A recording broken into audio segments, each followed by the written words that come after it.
ये 3 unwritten rules तुम्हें zero से हीरो बनाने की पावर रखते हैं।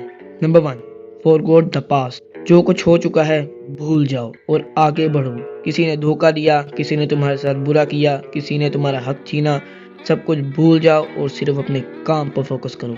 Number 2, don't think what other thoughts about you. हमारी सोसाइटी में लोगों का सबसे बड़ा डर ये है कि लोग क्या कहेंगे, और इसी डर की वजह से अक्सर लोग अपने गोल्स, अपने सपनों को दबा देते हैं। जब मैं अक्सर रनिंग पर जाया करता था तो मुझे बड़ा अजीब लगता था कि लोग देखेंगे तो क्या कहेंगे, लेकिन मैंने इस बात को समझा कि भाड़ में गए लोग। देखो, जब तुम पर कोई मुश्किल आएगी तो सबसे पहले यही लोग पीछे हटेंगे। Number 3, respect is equal to money. आज के वक्त में जिसके पास पैसा है उसका ही राज। तुम जब तक अपने घर में 4 पैसे कमा कर नहीं लाओगे, तुम्हारी कोई ट्रू रिस्पेक्ट नहीं करेगा। पैसा तुम्हें इंडिपेंडेंट बनाता है, तुम्हें अपने सपनों को पूरा करने के काबिल बनाता है। आई नो तुम्हारी फीड एंटरटेनमेंट और क्रिंज कंटेंट से भरी हुई है, और अगर तुम इस जैसे कंटेंट से अपनी फीड को चेंज करना चाहते हो तो फॉलो कर लो।